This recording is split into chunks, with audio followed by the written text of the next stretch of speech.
it's not us versus them or me versus you. So we're not talking about an us versus them mentality. We're going for this versus that. This versus that. Yeah, okay. I think it helps you get along better. game. Right? Right.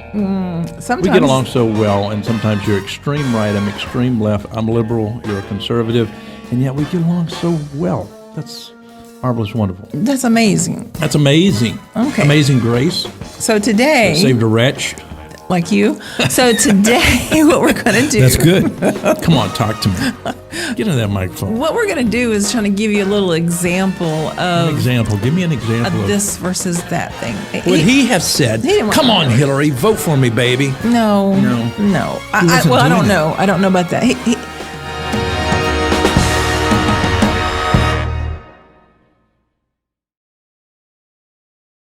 Show called This Versus That. My wife is not here. We just got the news that my brother-in-law, he's a lot younger than I am. That would be my wife's brother, younger brother. They've detected blah, blah, blah with his liver, and so they've given him less than 12 months to live. And so that will take the wind out of your sails, right?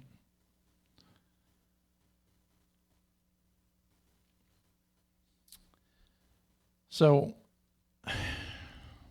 if I can say this, and I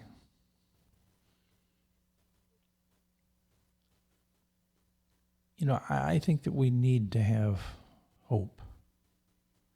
We talk a lot about science, but at the end of the day, we've got to have some pathways of hope. This is why I'm not against praying. In other words, if you pray, please pray for my brother-in-law.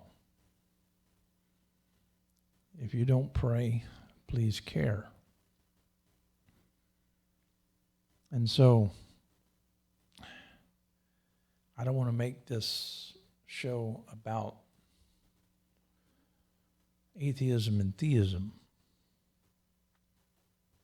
I would rather talk about humanity in a manner that says, I care. I am moved. That is, when people hurt, I can empathize with them.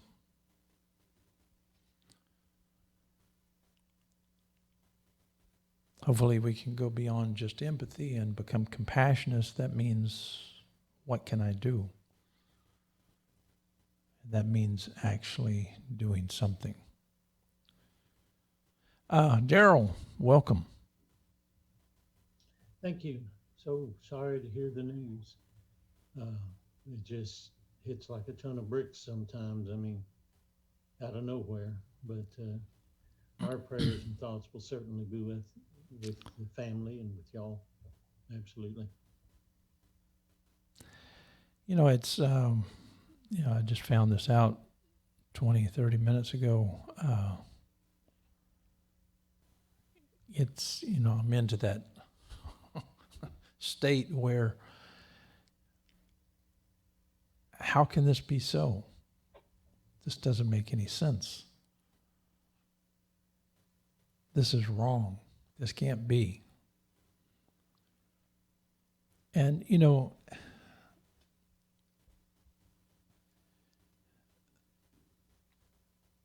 I get that, some people, they just give up altogether, and I don't like playing that option. To me, that's not an option. There's got to be something positive that we can do here. And so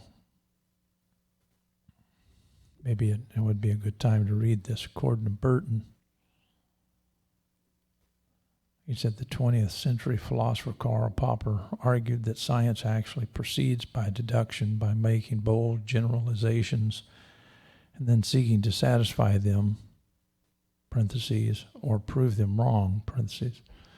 He famously argued that if a proposition cannot be falsified, then it is not in the realm of science. But if Popper is right, then science could never tell us what is, but only what is not. According to C.A. Strong, a philosopher is commonly thought of as a reasoner, but I would rather conceive him as a person who is careful in his assumptions. The most agile reasoners are sometimes indifferent or not sufficiently careful as to their premises, in accordance with Mr. Russell's mot that a mathematician is a man who does not know what he's talking about or care whether he says is true, so long as it is correctly reasoned. For those of you guys who get that point, you'll know what I'm trying to say.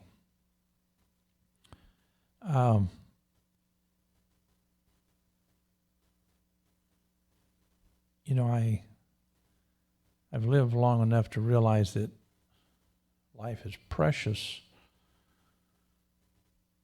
and we better come up with ideas that give us more focus on each other in a positive sense, in a pro-social sense, than to waste our time with things that at the end of the day, they just don't matter. I mean, think about how many seconds, minutes, hours, days, months, years, decades we spend doing things that really don't matter. And what I'm trying to encourage is an investment that is in people whom you love, right? I mean, that's the investment. That's why I'm always proud of you, Daryl. You're always trying to visit those you love. You're trying to connect with them. I applaud you. Well, I always take this approach that you never know how many times you're going to get to see somebody again. Life just doesn't promise us another visit, another day, another hour. I mean, we can't live that way. I certainly wouldn't suggest to promote that as if I'm looking around every corner, hope something doesn't get me or someone else, someone that I love. But there's an old passage of scripture that I don't even really think of as scripture. It's just a good idea. Make the most of every moment. And, the more we can live that way, I think the better off we'll be.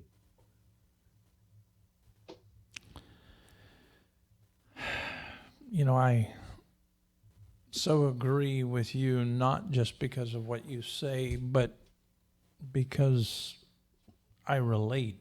Our relationship is much deeper than just our words. I keep telling people, socialize. I can't say that enough. Socialize.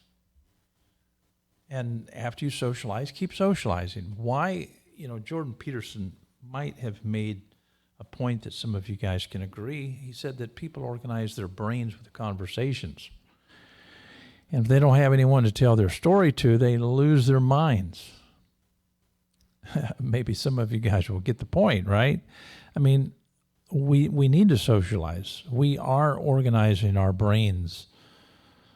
That is through conversations and many other aspects of life. But the point being is that we've got to find a way to move it all forward. And what I mean by that, let's come up with better ideas than what we've had in times past. And let's not leave the ideas that we were nested in if they serve a utility until we come up with something that's much, much better. And let's make sure that we explore, that next step. And so I'm not about jumping off the cliff. I'm about having the conversation, seeing what that looks like before I step into something that may be unmeasured. And most things in life, unfortunately, are so unmeasured, and it's as if we're just stepping out into the dark. That's why I like a lot of what Jordan Peterson has to say, and a lot of people are not a fan of his work at all. But there are some things that he states that are incredibly true. For instance, he talks about personal responsibility. In this sense, he says personal responsibility is to compete with yourself. The goal of the competition is to be slightly better than yourself the next day. And if you can actually manage yourself, that is, as a competitor with yourself, then that's humility. That's what humility is, according to Jordan Peterson. And so what he likes to nuance is this: I'm not a flawed person, I'm simply incomplete, and all that means is that I have many areas in my life that have not fully developed. In other words, I need to grow up. Hello. How many of us need to grow up? Yeah, I look at the conversations that are going on during this show, and I can tell that I'm not the only one who needs to grow up.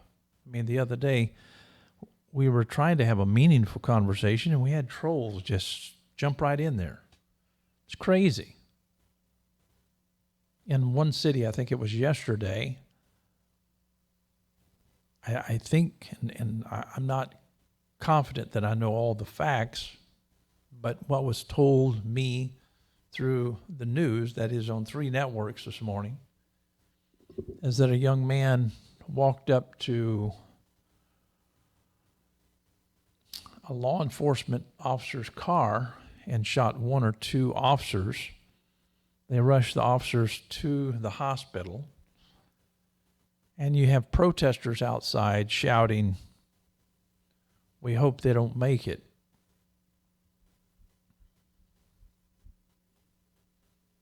Something's wrong with that. I doubt if any of those people shouting that in front of the emergency room when these officers are struggling for their lives, someone outside protesting, stating, "I hope they don't make it."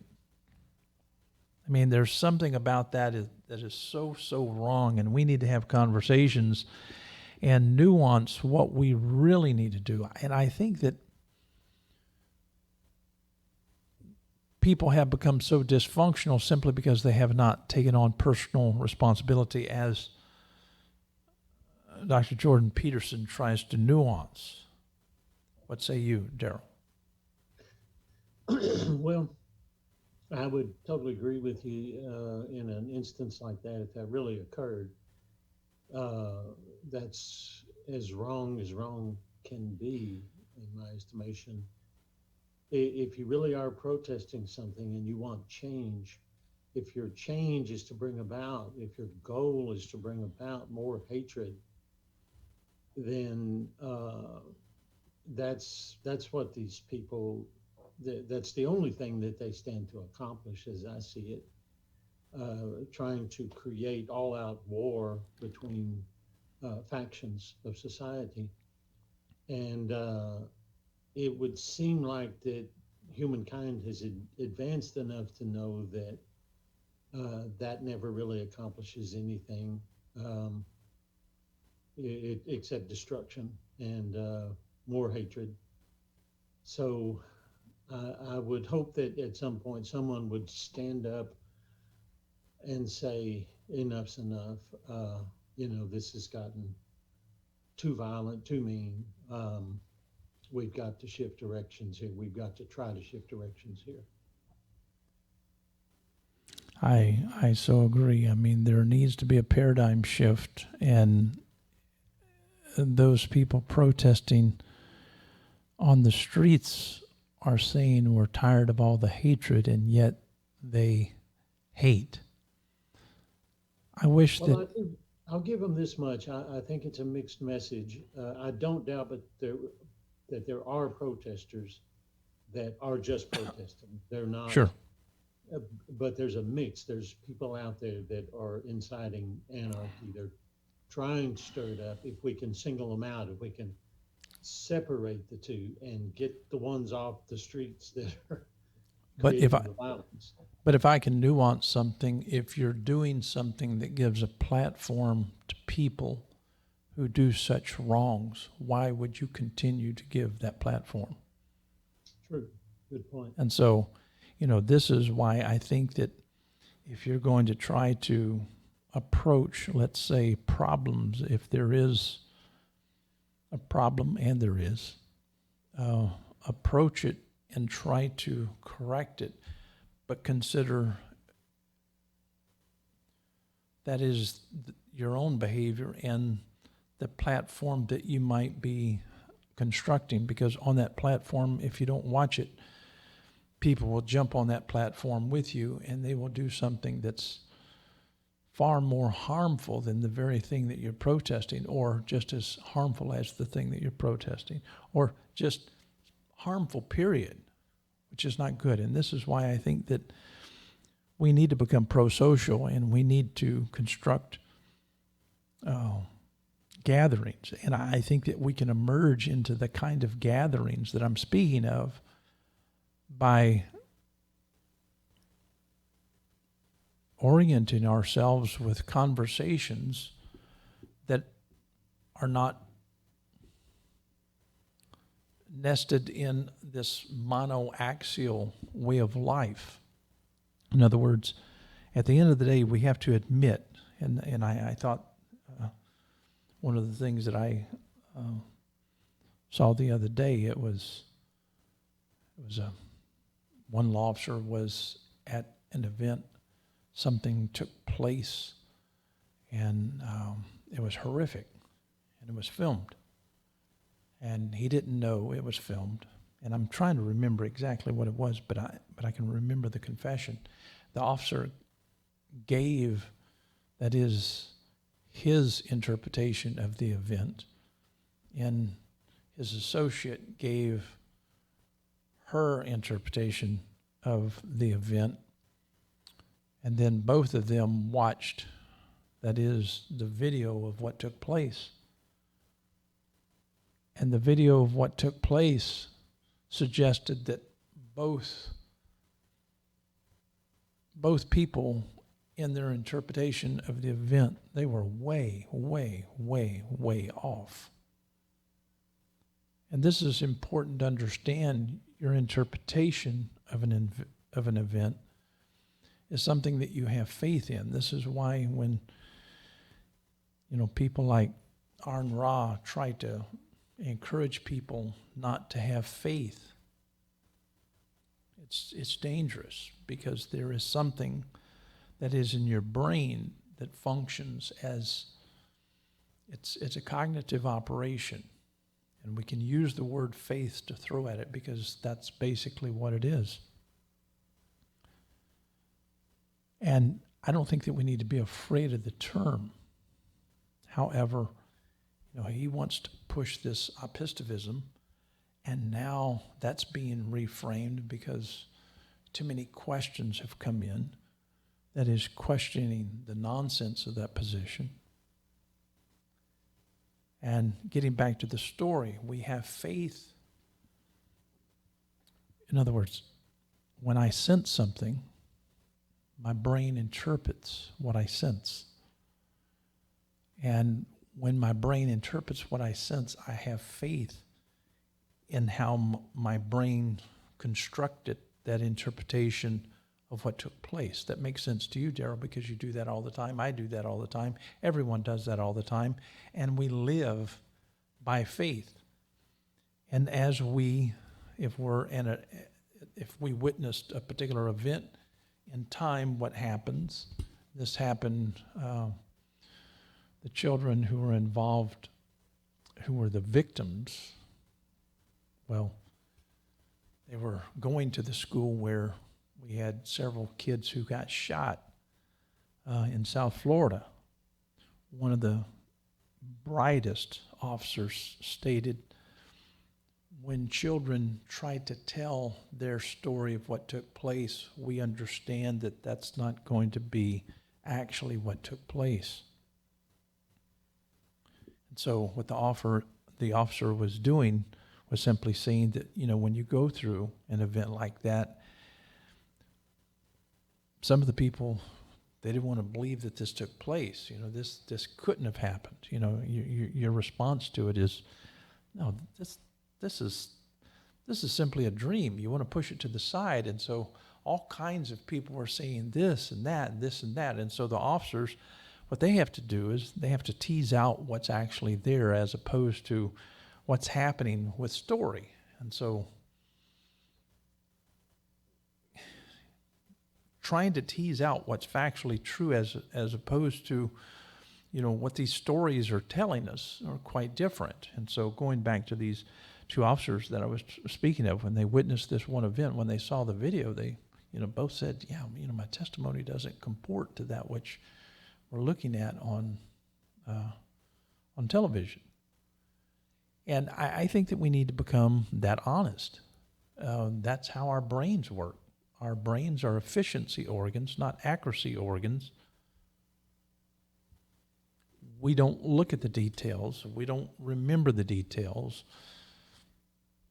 We're hardwired in a sense where we build over time, a particular kind of hermeneutic that's much different than, let's say, the person across the street or the person in another country. Therefore, when we are having these conversations, what's happening? It's messy. It's difficult to get on the same page with people because I may be saying a term and you may be saying the same term, but we're typically equivocating, and most people are not even aware of what that even means, and that's fine. But at the end of the day, we have to realize that we're struggling. We're struggling to say what we believe is true. And then when we get caught up passionately in these ideologies and we start fighting for these ideologies like so many of these protesters do, they're not considering what they're doing because, why would you want to protest and allow people to get on that platform with you and do such vile things? Why provide that platform? Why not come up with some other pathway that is to make your concerns known? I made a post about 2 days ago. It was a brilliant post, but most of the people who were responding to it, they didn't understand what I meant by what I stated.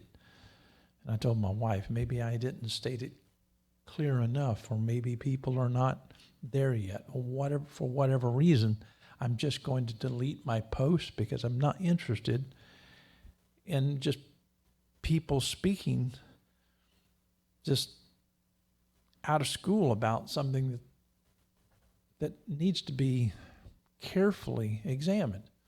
So back to my earlier point, we need to socialize, and we need to take the time to realize that it's in these gatherings, whether it be via the internet, we can actually organize our brains with these conversations.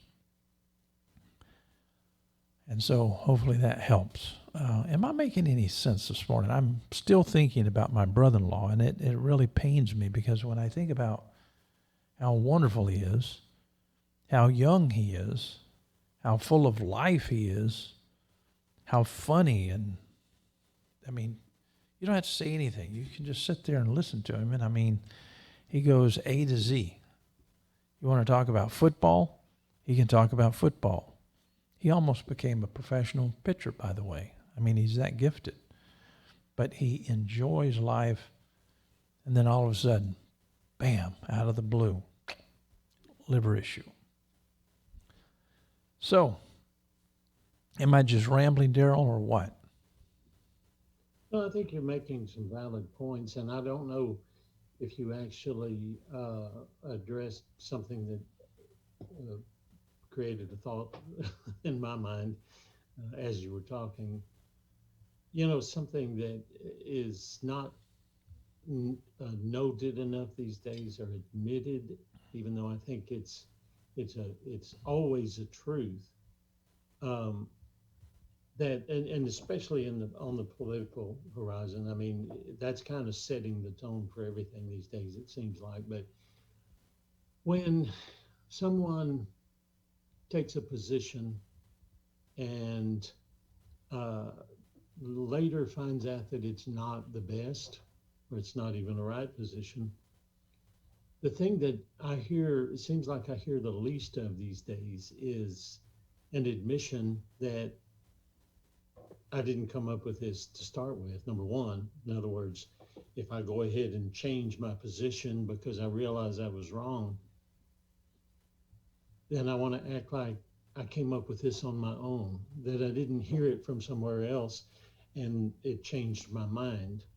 And then the second thing I don't hear is an admission that I was wrong and this other was right, Right.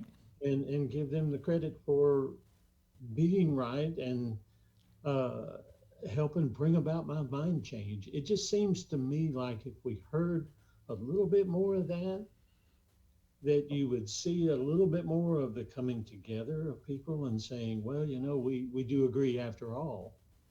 And we don't have, and the other person certainly doesn't need to say, see, I told you I was right all along. You're so dumb.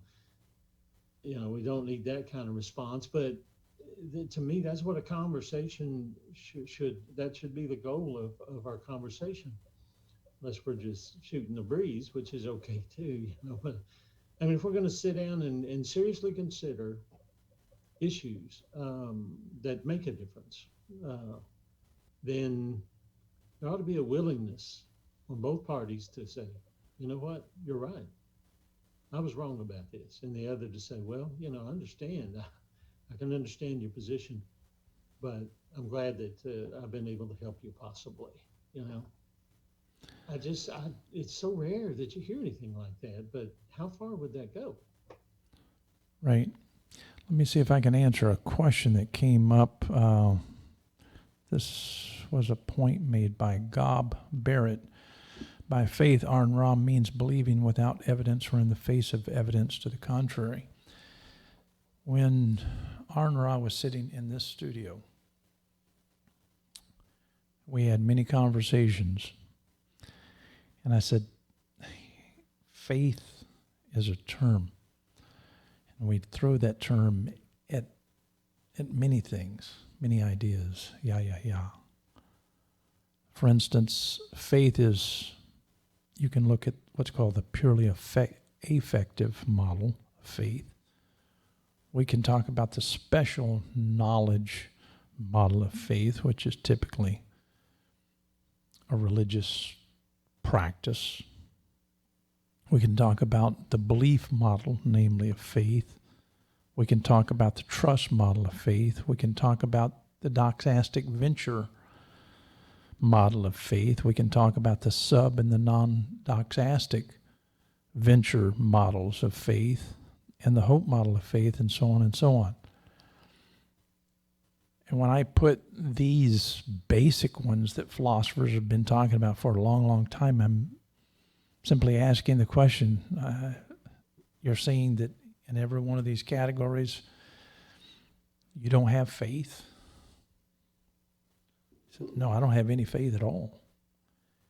And so I've had private conversations to where when it comes to non-doxastic venture sets, sub-doxastic venture sets, Arn Ra's not, he's claiming that he doesn't have any of that. And I understand that he's had to clean up a lot over the years. That is what he's putting out, because it's simply not true. And I get that we do have fans of Arn Ra, because I'm a fan of Arn Ra. I love Arn Ra. He's a good friend. I just think that he's jumped into atheism so deeply that there's just something that sometimes when people go to seed, that is, they go to seed on something, they don't want to look at anything else because, they're trying to confirm, let's say, what they think to be true. This is confirmation bias. And I'm simply saying that he's jumped into a position of atheism that's not defensible. In other words, I keep saying that theism and atheism have nothing compelling, and it makes a lot of people all upset. And the only rhetoric that I get back would be, oh, listen, I can tell you that there are no gods that exist, and they're always in reference to some Christian idea of God, but they never want to deal with the question, is there a God? I can tell you, I don't know that there is a God. And I can also tell you that you don't know that there is a God. You don't know whether there is or isn't a God. You just don't know. So we can play these games with, let me take a guess. Yes, there is a God. Let me take another guess. No, there isn't a God. Or we can simply be honest. I don't know. Now, Aron Ra is a Gnostic atheist. And by confession and by his claim, he's stating that he knows that there are no gods. So that's a leap of faith. And so when he's dealing with a question, when the evidence of the question is there and he doesn't have any methodology to go anywhere with it, yet he's going to put forth pretense as if it's knowledge. And so when you claim to have knowledge like that, you've gone into the same kind of faith that the Jehovah's Witnesses have. I think some people will get my point. Other people will simply refuse to see what I'm saying and read into it what they want to read into it simply because they can't stand, that is, to look through the questions, look through life and its diversity of thoughts. They can't attempt to look at things on more than one axis of thought. That's unfortunate. This is why we need to have conversations, because in conversations, what you're doing is you're actually organizing your brain so you can have the capacity that is, well, let me not go there. I think I said enough, but maybe that answered part of the point of your comment, maybe. Maybe it didn't. Okay, now you stated it all's dependent on how we use these terms. That's not what Aron Ra claimed. He was against faith A to Z. I said, words have usage, not inherent meaning. I've been saying that since 1976. And now I hear that atheists are using what I said in 76. Oh, yeah, words have usage, not inherent meaning. In other words, find the usage. There's nothing wrong with the term faith. Cognitive scientists use it all the time. They use the word faith in a very meaningful way. They say that we all have faith. Now, whether you want to call it faith or not, that's an issue of linguistics. In other words, that has to do with consensus of how we, in other words, we just come up with terms. These terms that we come up with, in one sense of the word, they're arbitrary. And so we come up with a consensus of syntax, right? F-A-I-T-H. Can we all say the word? And we say it over and over and over again. And everybody says, yeah, we can use that word. We start using it, and then what do we get out of usage? We get people using it in different ways. Why? Because our brains are not looking at things identically, as I was explaining earlier. Our brains are efficiency organs, not accuracy organs. And we have heuristics that are different in each and every individual on this planet. We all have a different hermeneutic. In other words, we have a different method for interpreting A, B, and C, and D. And so this becomes natural. And so what we have to do is we have to play these faith games. I have to have faith in a conversation that you understand, that is, that I'm using faith in a certain manner without me really going into the details. And so when I'm having faith that is without any evidence, it's just blindly trusting that you're doing this. And Aaron Ra does that all the time in conversations. He's making the claim that he's not having faith, and yet he's having faith in conversations. And so that doesn't make any sense. Cognitive scientists, philosophers, all kinds of people who are very disciplined in dealing with terms and what's actually going on between this ear and that ear, they get that we have faith, and they get that we have the kind of faith that's not all about evidence. If you talk to cognitive scientists, they're going to tell you that most of your beliefs are wrong. That's true with me. Most of my beliefs are wrong. And our beliefs are typically formed because of how we emotionally react to this and that, and so on and so on. And so when people are trying to make this argument of epistemicism and all of that, it becomes nonsense. And why people can't just simply say, hey, Aaron Ra, you're wrong. Yeah, let's have a conversation. You're wrong. You've been peddling snake oil for long enough. You're trying to say you're all about science, but you're not seeing things that are comporting with the case studies that are done in science. And so if I try to bear this out, people get upset. That's unfortunate. Our laws, when you get into consensus theory itself, you've got to have a lot of faith. It's not an issue of evidence. It's typically an issue of just trying to work things out. That's when you're having a conversation with people at the store, you don't have time enough to say, I'm only going to deal with evidence. There's got to be a lot of faith. You're just having faith that what they're working with is something that and that's blind.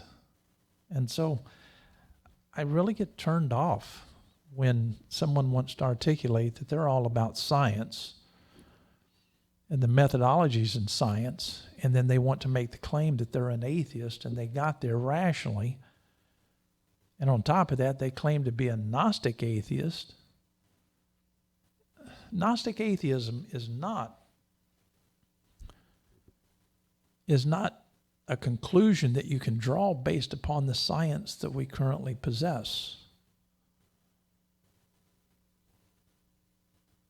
The conclusion of Gnostic atheism is a conclusion that someone draws and tries to paint for other people, and that's a faith-based argument. And so I think that I've made my point, but it may be true that you may read into it something else. What say you, Daryl? Well, I could make a similar argument just with different terms. I think that would help prove the point. If I were to come out as a person who was against gay and against pot, at a certain time in history, and I don't even know if this still exists because I don't ever hear it used this way anymore, but you could make the argument that I'm against people being happy and that I don't think people should cook in pots. I mean, at one time, from what I understand, that was what those two terms meant, but they've been assigned different meaning now. And if I were to come out and make a statement like that, I don't know that anyone would draw the right conclusion from it because, the term has been swapped, I think. I don't know, does anyone use the term gay anymore for the way it was used before it was assigned to people who were inclined toward homosexuality? And does anyone, well, I guess you can say cook pot rather than pot and marijuana. I don't know. There's maybe a different term these days for marijuana. I don't know if they still call it pot, but back in our day, when you started saying pot, you knew what people were talking about. But I mean, that's the way words go. And to just try to blanket a term with one meaning, You need to do a little homework first. I think would be your best idea at the very least. In other words, what you're saying, Daryl, and confessing, you're as gay as it gets, but you're not gay at all. Yeah, well, that's quite possible. I agree with you. One other thing stated by Gob Barrett this morning, Gnostic theism is the same. Let me state this clearly. Let's take the word Gnostic and put it to the side. Theism and atheism have nothing. If I ask you, is there a God? Not does God exist, but is there a God? I'm saying that you can't answer yes or no without guessing. In other words, you simply don't know whether there is a God or not a God. You don't know if God created existence to evolve. You don't know anything about whether there might be a God that doesn't exist but actually created existence to evolve. See, that becomes much deeper, and I could get into a much deeper question concerning the notions of God that never come up in any of these atheistic and theistic arguments, because people want to what? They want to limit the conversation, much like limited democracy. Oh, we only have two options today. We have Donald Trump, and then we have Joe Biden. And so when I tell people, what did Biden say about busing? Isn't that terrible? What did Biden say about Clarence Thomas? He only got his position because he was black. And so I can start going right down the line about what Joe Biden said, and all of a sudden people will say, well, you're for Donald Trump. I'm not for Donald Trump. I'm talking about a limited form of democracy when only two options are what? At my disposal, when I should have another choice. And yes, I'm taking another pathway in the election. I'm not for Donald Trump. I'm not for Joe Biden. And so when it comes to the question of God, I don't have to take the pathway of saying, yes, there's God, no, there's a God. I can simply say, I don't know. I don't even know what that means. So it's a game. And those people who find themselves in atheism, there's a lot of pretense. And that pretense is very much a life of faith. When people find themselves in theism, that's pretense. And they will live a life of faith. So don't start pitching, well, I'm this agnostic atheist, agnostic theist, and I don't have any faith at all. Come on. Let's be honest here. Intellectual what? Honesty and intellectual charity. Let's move on. So, here's the deal. We're having a show this morning. We started out, yes, I'm in a lot of pain. What am I going to do about this? My brother-in-law has less than 12 months to live. Just found that out 15 minutes before the show. I've got some ideas. Maybe I can donate half of my liver. Maybe something can be done along the lines in that way. He's a lot younger than I am, and he deserves to live. And so I live as if he matters to me dearly. Yes. And I truly believe that we need to live as if everyone matters. But when we have people who come along and just say, I don't feel like my life has ever mattered in this civil experiment called America, and they simply want to say, hey, my life matters and I'm black, and for some reason people look at me because I'm black and they don't think that I'm like them, or I'm in the same civil experiment and I have the same rights and all that. When people say my life matters and they say Black Lives Matter, we should be willing to say, I get that. Your life does matter. Yeah, it does. When people bring up that question to me, do Black Lives Matter? You better believe they do. Your life matters. And I don't want anyone to feel left out of this conversation. I don't want anyone to feel left out of this civil experiment. I don't want anyone to feel like there is no hope.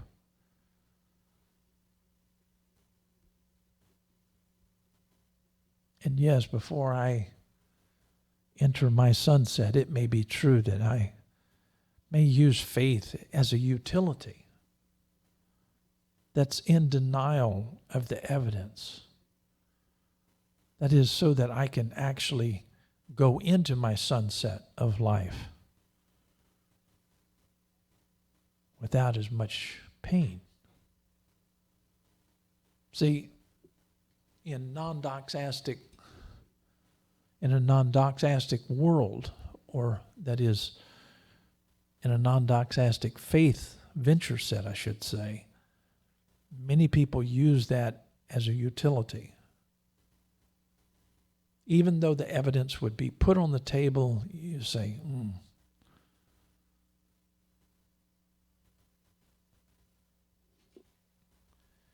And so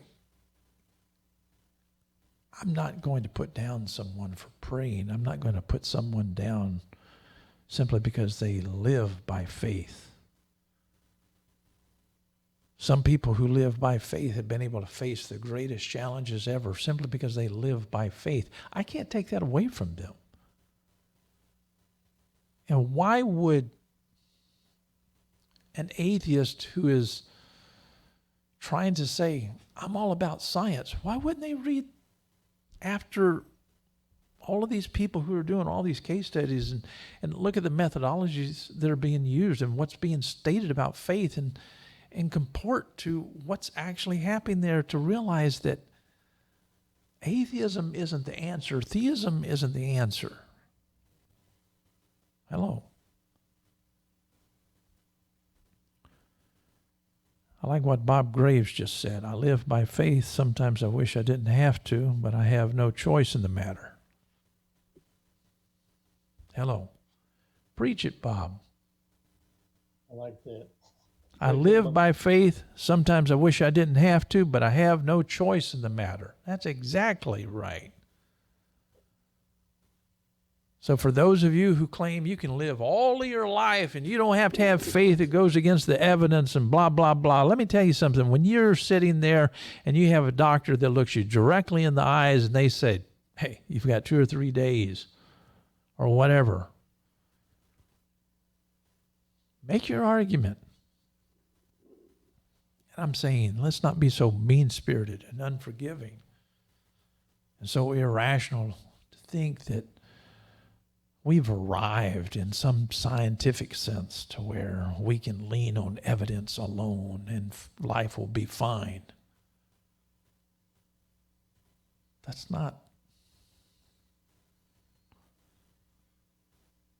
probably not healthy. Thank you, Bob, for making the point. Great point. I, too, live by faith. And sometimes I wish that I didn't have to, but I have no other choice. That's what my brain does. It's an efficiency organ, not an accuracy organ. And so when I hear blah, blah, blah, blah, blah, this is the evidence, these are the conclusions. Let me tell you something. There's a part of that when you put your faith in where science is today. That's not just belief, but there is a lot of blindness to it. If you know anything about scientific method and practice, you know that at some point in time, most of what we're resting on now, it's going to be falsified. So why play the games? Why play the games of black and white? No, too many gray areas in life. There's much more to life than just atheism and theism.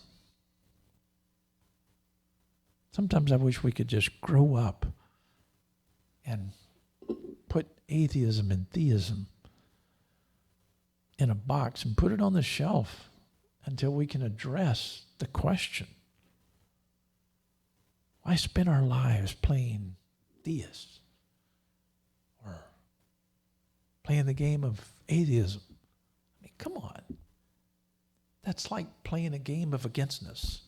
Oh, I've got this game going well. I found out this week I can poo-poo the theist this way. But I can't be honest enough to say, I'm guessing too. Let me come up with an argument for atheism. Let me get with my compadres over here. Let me see what I can come up with. And then the theists are strategizing too. So you have the theist strategizing and the atheist strategizing to see who can, in this great debate, it goes back and forth. They're strategizing, trying to make the argument as if one or the other side can win? Or is it true that both are guessing games?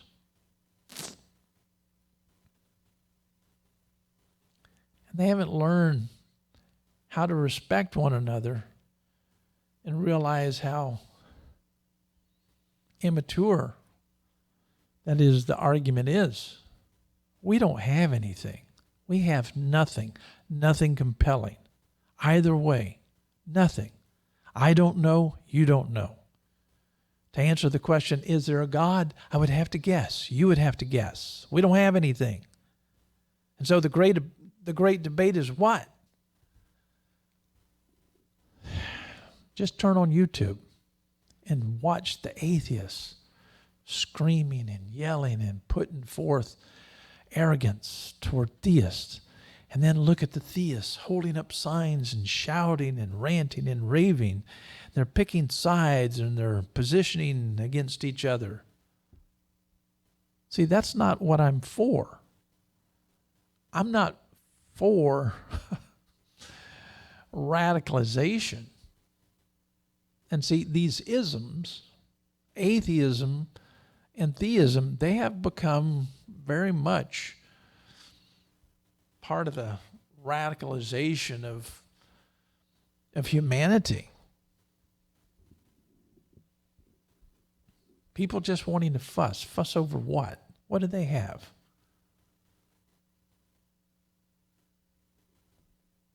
Sad. So, I'm going to get out of here. We have a venue here in a few minutes here at the studio. What are we going to do? We're going to have a great big conversation, because in conversations we organize our brains so we don't lose our minds. We're building meaningful community here, and hopefully we are with you as well. So thanks for tuning in to the show, and we love you dearly. And if you pray for my brother-in-law. If you don't love him, send him your care. Okay? With that said, we're going to get out of here. Good day.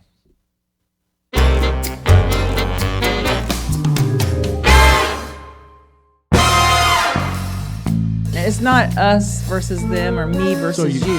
So we're not talking about an us versus them mentality. We're going for this versus that. This versus that. Yeah, okay. I think it helps you get along better. Game. Right?